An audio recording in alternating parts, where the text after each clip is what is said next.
Welcome to Amur study. Amur study চ্যানেলের পক্ষ থেকে সবাইকে জানাই আন্তরিক শুভেচ্ছা অভিনন্দন। এর আগের ভিডিওতে আমরা দেখেছিলাম ক্লাস 10-এর ফিজিক্যাল সায়েন্সের যে প্রথম চ্যাপ্টারটা আছে পরিবেশের জন্য ভাবনা, সেই চ্যাপ্টারের এমসিকিউ দেখেছিলাম। আজকের এই ভিডিওতে আমরা দেখব কিছু এসিকিউ গুরুত্বপূর্ণ কোশ্চেন্স। তো চলো দেখে নেওয়া যাক। প্রথম কোশ্চেন কি আছে, রাসায়নিক গঠন অনুসারে বায়ুমণ্ডলকে কয়টি ভাগে ভাগ করা যায় ও কী কী? অ্যান্সার হচ্ছে রাসায়নিক গঠন অনুসারে বায়ুমণ্ডলকে দুই ভাগে ভাগ করা যায়, যথা হোমোস্ফিয়ার ও হেটেরোস্ফিয়ার।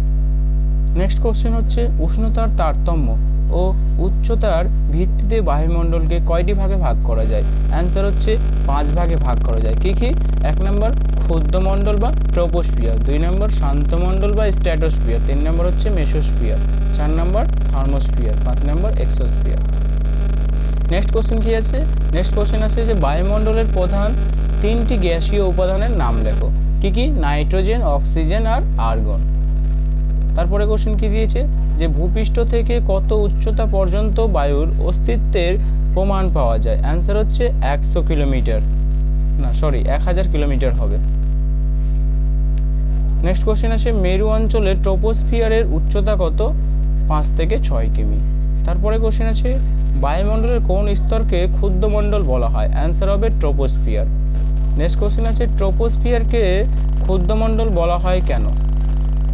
কারণ ট্রোপোস্ফিয়ার স্তরে প্রায় 90% জলীয় বাষ্প, মেঘ, ধূলিকণা, ধোঁয়া ইত্যাদি উপাদান হওয়ায় এখানে বজ্রবিদ্যুৎ সহ ঝড় বৃষ্টি, তুষারপাত, শিলাবৃষ্টি ইত্যাদি প্রাকৃতিক ঘটনা ঘটতে থাকে, তাই এই স্তরকে ক্ষুদ্রমণ্ডল বলা হয়। নেক্সট কোশ্চেন কি আছে যে বায়ুমণ্ডলের কোন স্তরে উল্কাপিণ্ড পুড়ে ছাই হয়ে যায়? অ্যান্সার হবে মেসোস্ফিয়ার।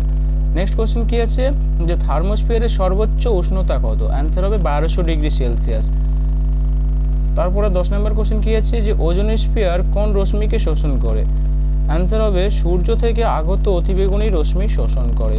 আর বাকি কোশ্চেনগুলো আমি আর বলছি না, বাকি কোশ্চেনগুলো তোমরা দেখে নাও, আমি দেখিয়ে দিচ্ছি। আর যারা চাইছো যে আমরা পিডিএফ নিয়ে নেব এবং সেটা দেখে পড়বো, তারা নিচে দেওয়া টেলিগ্রাম চ্যানেলে যুক্ত হয়ে যাও, সেখানে পিডিএফটা আপলোড করে দেবো, সেখান থেকে নিয়ে পড়তে পারো। তো চলো বাকি কোশ্চেনগুলো আমি তোমাদের সামনে দেখিয়ে দিচ্ছি।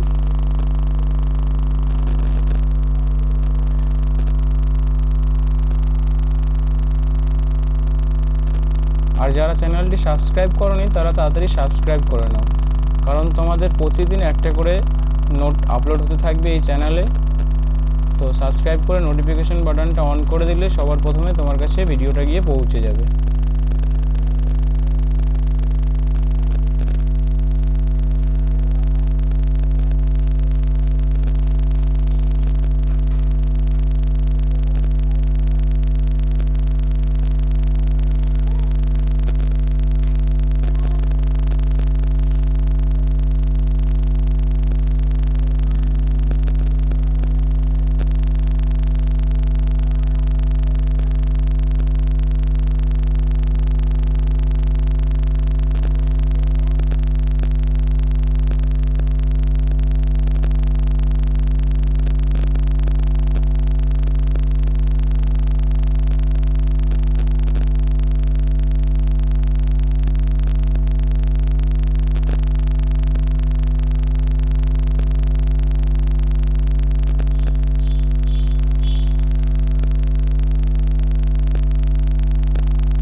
তো আজকের ভিডিও ছিল এই পর্যন্তই, আবারও দেখা হচ্ছে পরের ভিডিওতে।